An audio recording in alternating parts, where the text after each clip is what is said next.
ഡിസംബറിലെ സിനിമകളാണ് പ്രചാരത്തിൽ ഒന്നാമത്.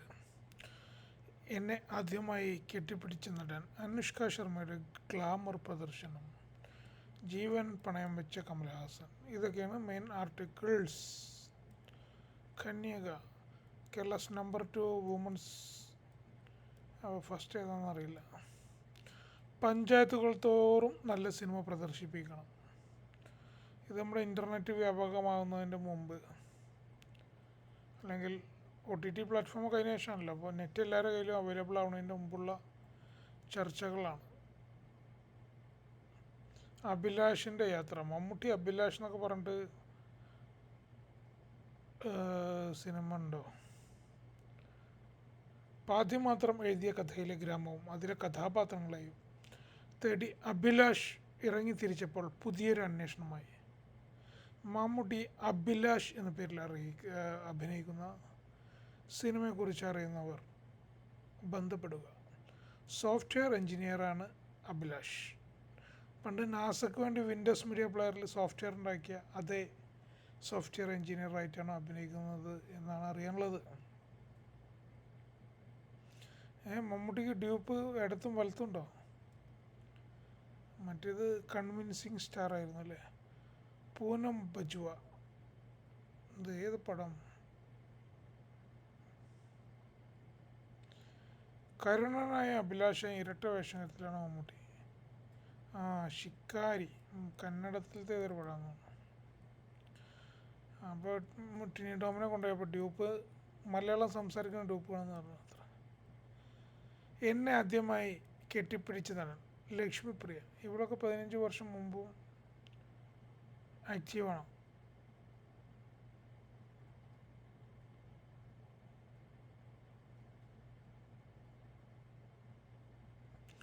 നൂറ് ദിവസം ഓടുന്ന സിനിമ പ്രതീക്ഷിക്കാനാവില്ല, വിജി തമ്പി. എന്തായാലും തമ്പിയേട്ടൻ അങ്ങനെ സിനിമ എടുക്കാൻ ഉദ്ദേശിച്ചിട്ടില്ല എന്ന് എല്ലാവരെയും അറിയിച്ചു കൊള്ളുന്നു.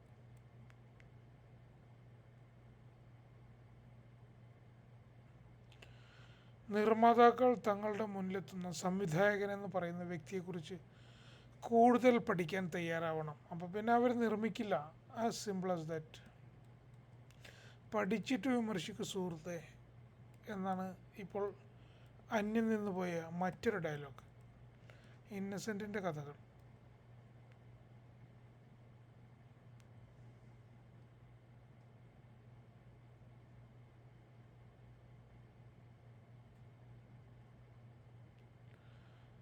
വലിയ മനസ്സ്, ധാരാളം പേരല്ല, ഇയാളുടെ പേര് അമിതാഭ് ബച്ചൻ എന്നാണ് കേട്ടോ.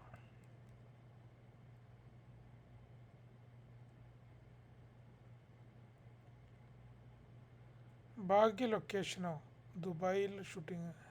പക്ഷേ കാസനോവിലത്തെ ചിത്രമാണുള്ളത്. കാസനോവ് പൊട്ടി, ഗദ്ദാമ കുറച്ചൊക്കെ ഓടിയെന്ന് തോന്നുന്നു. ദുബായ് ഭാഗ്യ ലൊക്കേഷൻ ആണ് സിനിമാ താരങ്ങളെ സംബന്ധിച്ചിടത്തോളം. കാരണം അവിടെ ടാക്സ് ഇല്ല. ടാക്സ് 5% ഉണ്ട്. പക്ഷേ ബ്ലാക്ക് മണിയാ ഇവിടെ. വൈറ്റേ കിട്ടുന്നില്ല, പിന്നെ ബ്ലാക്ക്. സാധാരണക്കാരുടെ കാര്യമില്ല ഞാൻ പറഞ്ഞത്, സിനിമാക്കാരുടെ കാര്യം പറഞ്ഞു.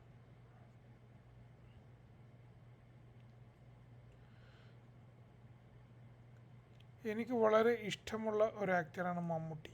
അടൂർ ഗോപാലകൃഷ്ണൻ. ലെഫ്റ്റ് സൈഡിൽ പെട്ടെന്ന് വിചാരിച്ചു വിധേയനിലെ മമ്മൂട്ടിയാണെന്ന്. അത് അടൂരായിരുന്നു. അടൂരിന് പണ്ട് കൊമ്പൻ മീശ ഉണ്ടായിരുന്നു. താരസങ്കല്പം മാറ്റിയ സിനിമയാണ് കുടിയേറ്റം. കഷണ്ടിക്കാരനായ ഗോപി. പഴയകാല നൊസ്റ്റു. പണ്ട് VS ആണ് ആ സമയത്ത് മുഖ്യമന്ത്രി. ശിവൻകുട്ടിയൊക്കെ അന്ന് തിരുവനന്തപുരത്ത് നിറഞ്ഞ സാന്നിധ്യമായി വിദ്യാഭ്യാസ പ്രവർത്തനങ്ങളുമായി സാംസ്കാരിക പ്രവർത്തനങ്ങളുമായി അന്നും മുന്നോട്ടുണ്ട്.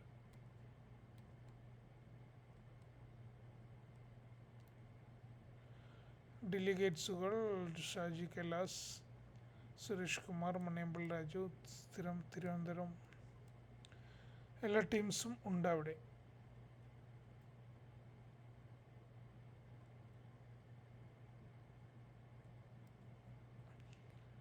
ചലച്ചിത്രമേളക്കുന്ന യുവ തരംഗം. അന്നൊന്നും ആൾക്കാരുടെ കയ്യിലുണ്ടോ മൊബൈലൊന്നും അങ്ങനെ ആക്റ്റീവല്ല. എല്ലാവരും പുസ്തകം വായിച്ചിരിക്കുന്നു. ഇന്നത് കാണാൻ പറ്റുമോ ഇന്നും ബുക്കായിരിക്കും, ചിലപ്പോൾ ഇ ബുക്കായിരിക്കും വായിക്കുന്നത്, ബട്ട് മൊബൈലിലായിരിക്കും ബുക്ക് വായിക്കുന്നവരാണെങ്കിൽ കൂടി. Or e book or Instagram. പല്ലിശ്ശേരിയുടെ ഗോസിപ്പുകൾ. ഇതൊക്കെ വായിച്ച് കഥയൊക്കെ ഉണ്ടല്ലോ, വൈറലാകും. പക്ഷെ കേസ് കൊടുക്കും എല്ലാവരും. അതാണ് ഇതൊന്നും വായിക്കാത്തത്. പണ്ട് പ്രിൻ്റ് ചെയ്തോ. The metro. ദിലീപ് ഒരു പടം നിർമ്മിച്ചിരുന്നത് ദി മെട്രോ എന്ന് പറഞ്ഞിട്ട്. ദിലീപിൻ്റെ ഒരു ഫ്രണ്ടായിരുന്നു കഥ. വ്യാസൻ എടവനക്കാട്ടുകാരനായ ദിലീപ് വ്യാസന് വേണ്ടി. മെട്രോ. ഈ പടം കണ്ടവർ അഭിപ്രായം പറയുക. ശ്വേത മേനോനെ പോലെ ഒരു നായിക. കോഴിക്കോടുകായ ശ്വേത കബര എന്ന നിലയിൽ നടൻ അഗസ്റ്റിൻ്റെ മകൾ ആൻ അഗസ്റ്റിൻ നായികയായി വന്നിരിക്കുന്നു. ഇങ്ങനെ ആരും പറഞ്ഞിട്ടില്ല. ഇവരെങ്ങനെ ഇത് കണ്ടുപിടിച്ച്? ശ്വേത മേനോനെ പോലെയാണോ ആൻ അഗസ്റ്റിൻ?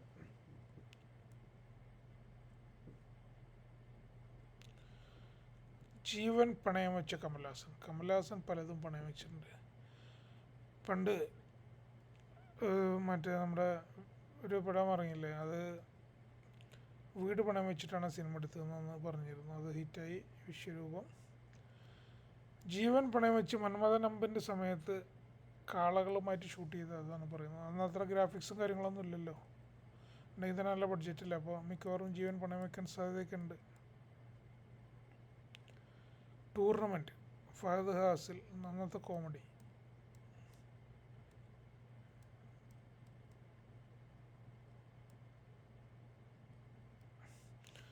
കന്നഡ അറിയുന്നവർ വായിക്കുക. ഞാൻ ഗസിയാണ്. ഇത് ബാംഗ്ലൂരായിരിക്കാം. ഊരുണ്ട് ലാസ്റ്റ് ഒരു. ഇത് പണ്ടത്തെ കാലത്തെ ആൾക്കാർ ഒരാശ്വാസം. പെനലോപ്പ് ക്രൂസിൻ്റെ ചിത്രമാണ്. മംഗലാപുരം സ്വദേശിയായ അനുഷ്ക ബാംഗ്ലൂരിൽ നിന്നും BCA കഴിഞ്ഞ് യോഗ പഠിച്ച് അതിൻ്റെ പരിശീലകയായിരിക്കാണ് അഭിനയ രംഗത്തേക്ക് വരുന്നത്. പുതിയ ചിത്രമായ വാനത്തെക്കുറിച്ച് നടി പറയുന്നു. ഇത് സൂര്യയും സിംഗം 2 ചിത്രമാണ്. അനുഷ്കയുടെ ഗ്ലാമർ പ്രദർശനം അതിര് കടക്കുന്നു. അതൊക്കെ ഇന്നത്തെ കാലത്ത് അത്തരം ആർട്ടിക്കിളുകളൊന്നും വരാറില്ല. അതായത് ഇപ്പോൾ നമ്മുടെ ഈ MDMA വന്നപ്പോൾ കഞ്ചാവും സിഗരറ്റും കള്ളൊന്നും അത്ര പ്രശ്നമില്ല എന്നുള്ള രീതിയിൽ ആൾക്കാർ പറച്ചിൽ തുടങ്ങിയ പോലെയാണ് ഇപ്പോൾ ഇന്നത്തെ കാലത്ത് ഇതുപോലുള്ള കാര്യങ്ങൾ. ഇരട്ട നായക സിനിമകളിൽ ഇനിയും അഭിനയിക്കും അർജുൻ. ഒറ്റ നായകനായിട്ട് ഇപ്പോൾ അർജുന് അവസരങ്ങൾ കിട്ടുന്നില്ല. അടിപൊളി ആക്ഷനൊക്കെ ആയിരുന്നു. പിന്നെ എന്തോ ഇടയിൽ കൈതപ്പുറം. മഴവില്ലിനറ്റം വരെ. അർച്ചന കവി. കൈതപ്പുറം കവി ആയതുകൊണ്ടാണോ അർച്ചന കവിയെ നായികയാക്കിയത്?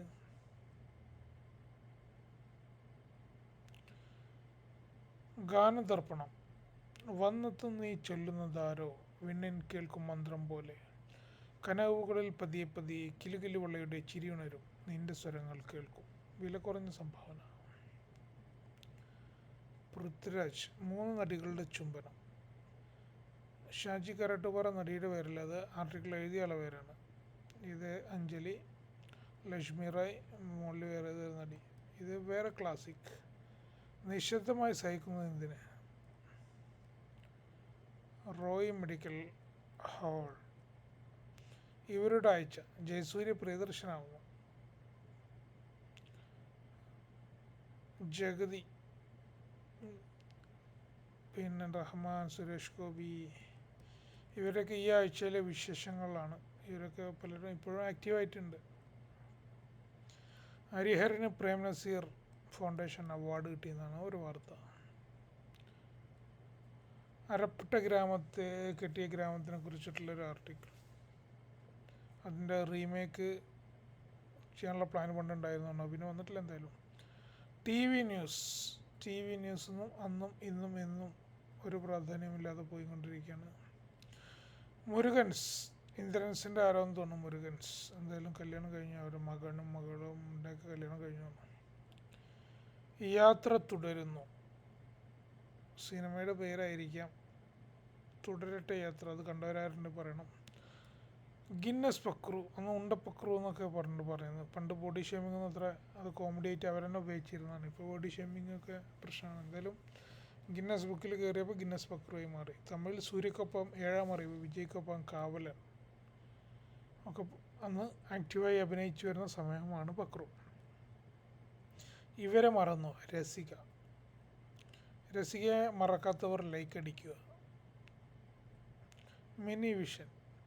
ഫോൺ അലിസവും നെറ്റിസൺ അലിസോ, എന്തൊക്കെ പുതിയ പുതിയ വാക്കുകളാണ് ആൾക്കാർ എഴുതി വിടുന്നല്ലേ. മേനകയെക്കുറിച്ച് എന്തൊക്കെ ആർട്ടിക്കിൾ താല്പര്യമുള്ളവർ പോസ് ചെയ്ത് വായിക്കുക. മനാഫിന് വില്ലൻ വേഷങ്ങൾ മതി. മനാഫൊക്കെ ഇപ്പോൾ എവിടെയാണാവോ? എന്തായാലും വിലാഫിനെ എവിടെയും കണ്ടതായി ഞാൻ ഓർക്കുന്നില്ല.